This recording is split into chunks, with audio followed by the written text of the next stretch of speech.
एशियाई आपदा तैयारी केंद्र की अध्यक्षता किस देश ने संभाली है? आपका सही जवाब है ऑप्शन बी भारत। एशियाई आपदा तैयारी केंद्र की अध्यक्षता भारत देश ने संभाली है। भारत ने 27 जुलाई को एशियाई आपदा तैयारी केंद्र एशियन डिजास्टर प्रिपेयर्डनेस सेंटर की अध्यक्षता संभाली है। आपको बता दें कि 8 पड़ोसी देशों नेपाल, पाकिस्तान, फिलीपींस, बांग्लादेश, कंबोडिया, चीन, श्रीलंका और थाईलैंड के साथ भारत इस संगठन का संस्थापक सदस्य है।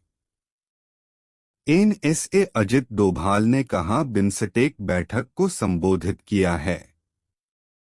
आपका सही जवाब है ऑप्शन ए म्यांमार। राष्ट्रीय सुरक्षा सलाहकार एनएसए अजित डोभाल ने म्यांमार के नेपिदा में बिम्स्टेक बैठक को संबोधित किया है। भारत और किस देश ने सांस्कृतिक संपत्ति समझौते पर हस्ताक्षर किए हैं? आपका सही जवाब है ऑप्शन बी अमेरिका।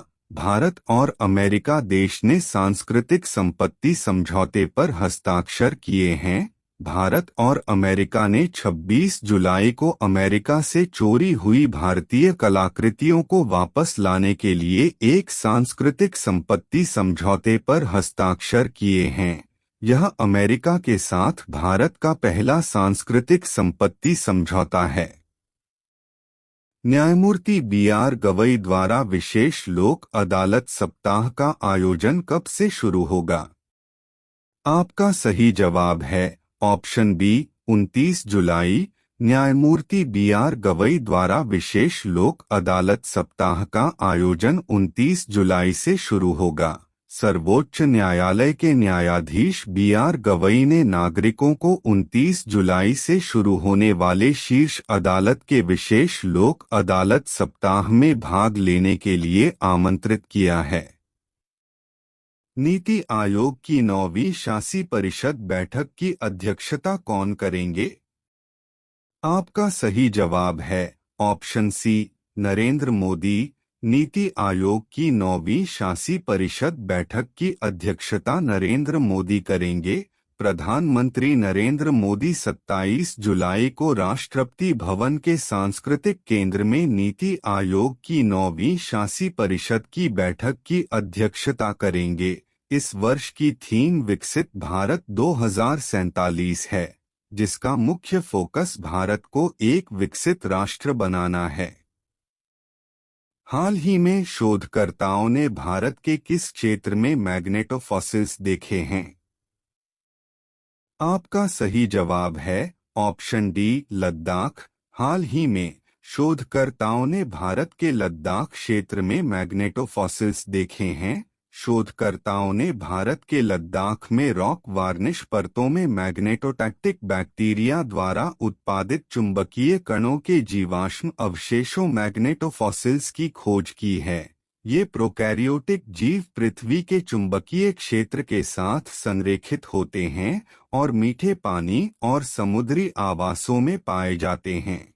वे इष्टतम ऑक्सीजन स्तरों का पता लगाने के लिए चुंबकीय क्षेत्र का उपयोग करते हैं। बैक्टीरिया में छोटी थैलियों में लौह युक्त कण होते हैं जो कंपास के रूप में कार्य करते हैं, जिससे मैग्नेटाइट या ग्रेगाइट के छोटे क्रिस्टल बनते हैं। ये क्रिस्टल उन्हें पानी में बदलते ऑक्सीजन स्तरों को नेविगेट करने में मदद करते हैं।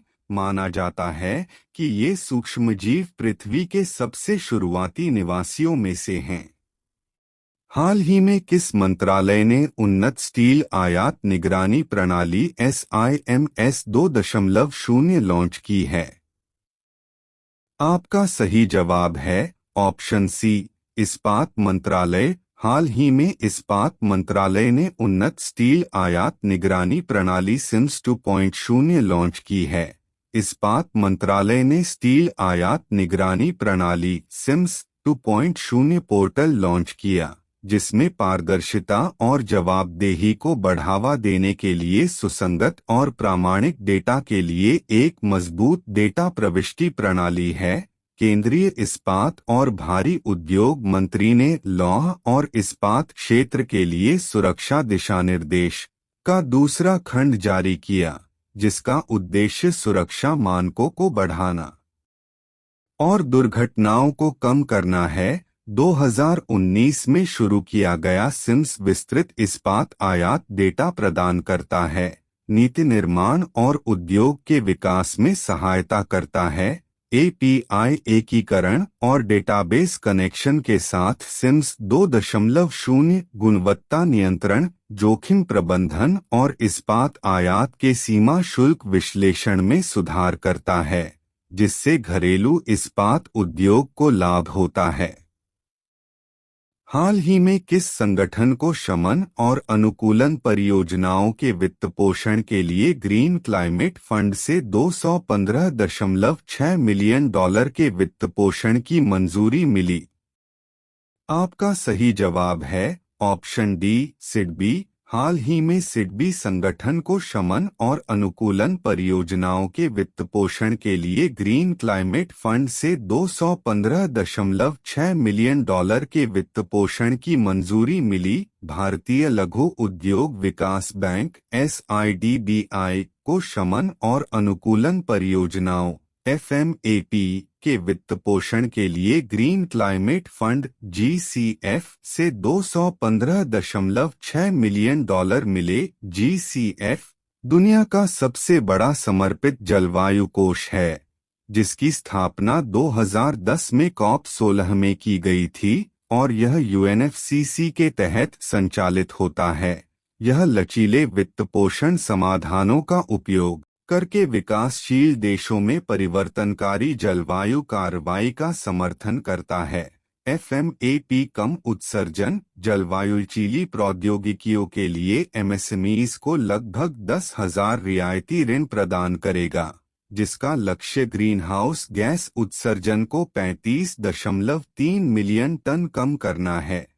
अवाना सस्टेनेबिलिटी फंड के बाद यह सिडबी की दूसरी GCF स्वीकृत परियोजना है।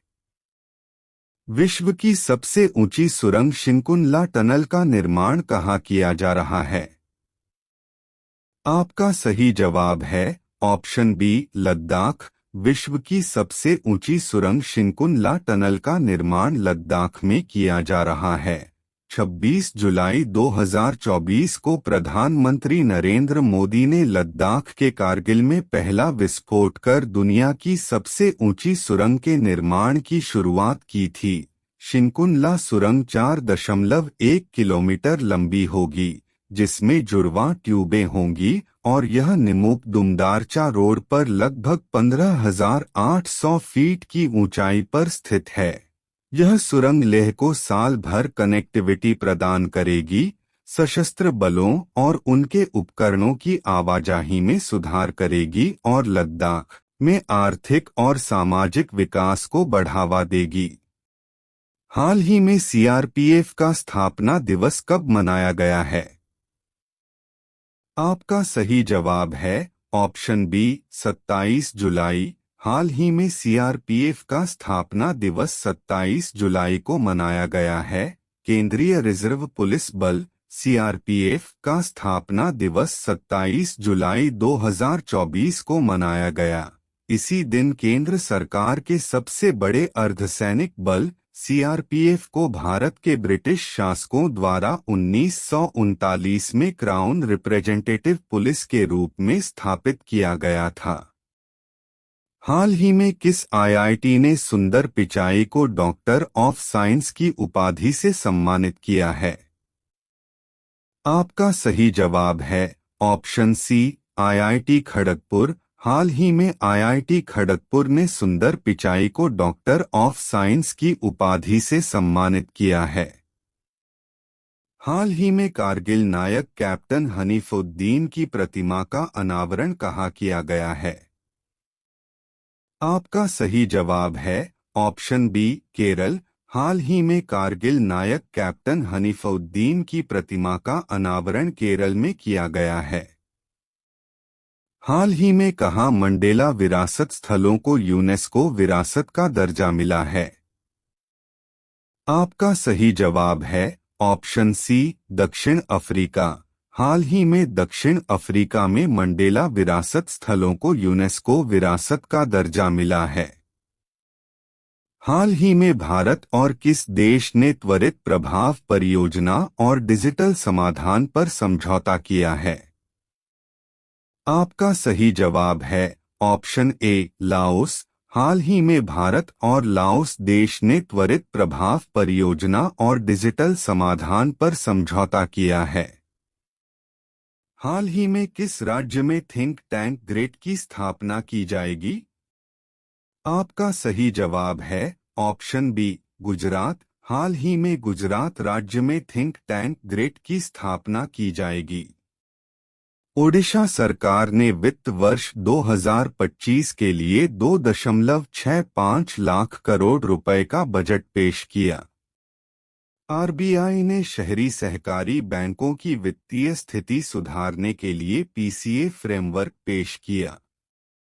भारत और अमेरिका के बीच 26 जुलाई को चोरी हुई भारतीय कलाकृतियों को वापस लाने के लिए एक सांस्कृतिक संपत्ति समझौते पर हस्ताक्षर किए गए।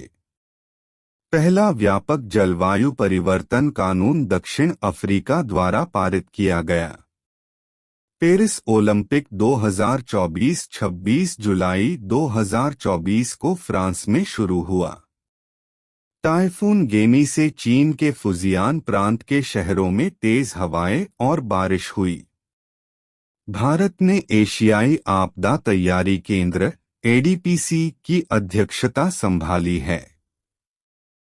विदेश मंत्री डॉक्टर एस जयशंकर ने आसियान विदेश मंत्रियों की बैठकों में भाग लिया। नीति आयोग की 9वीं गवर्निंग काउंसिल की बैठक की अध्यक्षता प्रधानमंत्री मोदी ने की। असम के चराईदेव मैदान को यूनेस्को की विश्व धरोहर सूची में शामिल किया गया है। पीएम मोदी ने शिनकुनला सुरंग निर्माण का शुभारंभ किया। मुंबई के जवाहरलाल नेहरू बंदरगाह के लिए भारत की पहली एकीकृत कृषि निर्यात सुविधा को मंजूरी दी गई है। विशाखापत्तनम स्थित सार्वजनिक उपक्रमों को राजभाषा गौरव सम्मान प्रदान किया गया। भारत में 27 जुलाई को केंद्रीय रिजर्व पुलिस बल सीआरपीएफ का 85वां स्थापना दिवस मनाया जाएगा। भारतीय महिला क्रिकेट टीम ने एशिया कप टी20 2024 के सेमीफाइनल मैच में बांग्लादेश को 10 विकेट से हराकर फाइनल में जगह बना ली है। राष्ट्रीय सुरक्षा सलाहकार एनएसए अजित डोभाल ने म्यांमार के नेपिदा में बिम्स्टेक बैठक को संबोधित किया है। कारगिल नायक कैप्टन हनीफुद्दीन की प्रतिमा का केरल में उनके स्कूल में अनावरण किया गया है। दिग्गज फिल्म निर्माता शेखर कपूर को गोवा में आयोजित होने वाले India international film festival IFFI के लिए महोत्सव निदेशक नियुक्त किया गया है। दिल्ली विश्वविद्यालय के हंसराज कॉलेज ने अपना 77वां स्थापना दिवस मनाया है। भारत की पहली एकीकृत कृषि निर्यात सेवा मुंबई के जवाहरलाल नेहरू बंदरगाह से शुरू की जाएगी। पाकिस्तान ने अपनी अर्थव्यवस्था को आसान बनाने के लिए वीजा नीति को आसान बनाया है। प्रधानमंत्री नरेंद्र मोदी की अध्यक्षता में 27 जुलाई 2024 को नीति आयोग की गवर्निंग काउंसिल की बैठक हुई, जिसका थीम विकसित भारत 2047 रखी गई है। भारत को विकसित राष्ट्र कैसे बनाया जाए, बैठक में फोकस इस पर रहने वाला है। इस बैठक की खास बातें। नीति आयोग की गवर्निंग काउंसिल की मीटिंग में विकसित भारत 2047 में अप्रोच पेपर और विजन डॉक्यूमेंट पर चर्चा करेगी। बैठक में केंद्र और राज्य सरकार के बीच हिस्सेदारी और साझेदारी बढ़ाने के साथ ही सरकारी हस्तक्षेप के जरिए ग्रामीण और शहरों में रहने वालों के लिए क्वालिटी ऑफ लाइफ में सुधार लाने के लिए डिलीवरी मैकेनिज्म में सुधार लाने पर चर्चा की जाएगी। इस बैठक में 2047 में भारत को विकसित राष्ट्र बनाने में राज्यों की भूमिका पर भी चर्चा होगी। चीन ने पेरिस ओलंपिक 2024 में पहला गोल्ड जीता। चीन की 10 मीटर एयर राइफल में हुआंग युटिंग और शेंग लिहाओ की जोड़ी ने पेरिस ओलंपिक का में पहला गोल्ड जीत लिया है। इस गोल्ड के आधे घंटे के बाद ही चीन ने अपने गोल्ड मेडल की संख्या दोगुनी कर ली है। चांग और येवेन चेन ने अपने 5 डाइव में सबसे अच्छा प्रदर्शन किया और प्रत्येक राउंड में टॉप स्कोर के साथ स्वर्ण पदक जीता। ये चीन का लगातार छठा ओलंपिक मेडल है। इस बीच सारा बेकन और कैसिडी कुक ने यूएसए के लिए सिल्वर मेडल जीता, जबकि यास्मीन हार्पर और स्कारलेट म्यू जेनसन ने ब्रॉन्ज मेडल के साथ ग्रेट ब्रिटेन को इस कंपटीशन में पहला मेडल जीता। पेरिस की सीन नदी में ओलंपिक की ओपनिंग सेरेमनी का आयोजन हुआ था। दुनिया भर के खिलाड़ियों ने सीन नदी की लहरों पर 6 किलोमीटर लंबी परेड ऑफ नेशंस में हिस्सा लिया। परेड में भारत दल 84वें नंबर पर आया था। भारत और श्रीलंका के बीच T20 सीरीज का पहला मैच 27 जुलाई शाम 7 बजे से पल्लेकेले स्टेडियम में ये मैच खेला गया। गौतम गंभीर के हेड कोच बनने के बाद यह भारत का पहला मुकाबला होने वाला है। वनडे मैच कोलंबो में खेले जाएंगे। भारतीय टीम वनडे में रोहित शर्मा की कप्तानी में मैदान पर उतरेगी। दोनों ही देशों के बीच सबसे पहले 10 फरवरी 2009 को पहला T20 इंटरनेशनल मैच कोलंबो के आर प्रेमदासा स्टेडियम में खेला गया था, जहां भारत ने इस मैच को 3 विकेट से जीतकर अपने नाम किया था।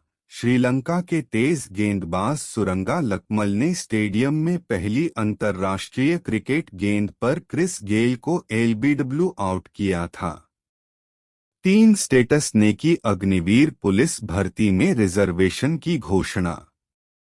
मध्य प्रदेश, उत्तर प्रदेश, छत्तीसगढ़, ओडिशा और गुजरात सरकार ने सेना के अग्निवीरों को राज्य पुलिस की भर्ती में रिजर्वेशन देने की घोषणा की है। इससे पहले 17 जुलाई को हरियाणा और 22 जुलाई को उत्तराखंड सरकार भी अग्निवीरों को 10% रिजर्वेशन देने का ऐलान कर चुकी हैं। 12 जुलाई को केंद्रीय गृह मंत्रालय ने भी BSF, CRPF, ITBP, SSB और CISF में अग्निवीरों को 10% रिजर्वेशन देने की घोषणा की थी। यूपी के अलावा मप्र में भी अग्निवीर के लिए रिजर्वेशन की घोषणा की गई है।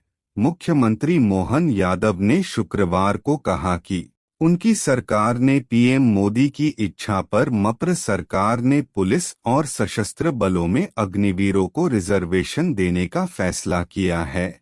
अग्निपथ योजना के तहत आर्मी, नेवी और एयरफोर्स तीनों सेनाओं में अग्निवीर जवानों की भर्ती की जाती है। इन जवानों को 4 साल के लिए नियुक्त किया जाता है। भारत 9वीं बार विमेंस एशिया कप के फाइनल में। इस टूर्नामेंट की शुरुआत 2004 में हुई थी, जिसका यह 9वां सीजन है। इस बार 8 टीमें हिस्सा लिया, जिनमें भारत और पाकिस्तान के अलावा बांग्लादेश, मलेशिया, नेपाल, श्रीलंका, थाईलैंड और UAE शामिल हैं। पिछले 8 सीजन इस टूर्नामेंट में भारतीय टीम ने जीत दर्ज की, जिसने रिकॉर्ड 7 बार इस ट्रॉफी पर कब्जा किया। भारत की ओर से स्मृति मंधाना ने 39 बॉल पर 55 रन बनाए। शेफाली वर्मा ने 28 बॉल पर 26 रन की पारी खेली। विमेंस एशिया कप की सबसे सफल टीम भारत है, जिसमें 7 बार ये ट्रॉफी जीती है। इनमें 4 बार वनडे फॉर्मेट में भारत चैंपियन बना है। 3 बार T20 फॉर्मेट में खिताब पर कब्जा जमाया। भारत 2-0-0-4, 2-0-0-5, 2-0-0-6, 2-0-0-8, 2-0-1, 2-2-0-1-6 और 2022 में विनर रहा। दाम्बुला में खेले गए पहले सेमीफाइनल में भारत ने बांग्लादेश को 10 विकेट से हराया। इंडियन विमेन टीम ने वनडे फॉर्मेट में और 3 कप T20 फॉर्मेट में जीते हैं। बांग्लादेश 2018 महिला एशिया कप का खिताब जीतने वाली एकमात्र दूसरी टीम है। हेलो दोस्तों, तो आज है 28 जुलाई 2024 और आज आप देख रहे हैं daily current affair GK quiz. तो ऐसे ही डेली करंट अफेयर के जीके क्विज देखने के लिए आप हमारे चैनल को सब्सक्राइब करें और अपने दोस्तों के साथ शेयर करना ना भूलें। धन्यवाद।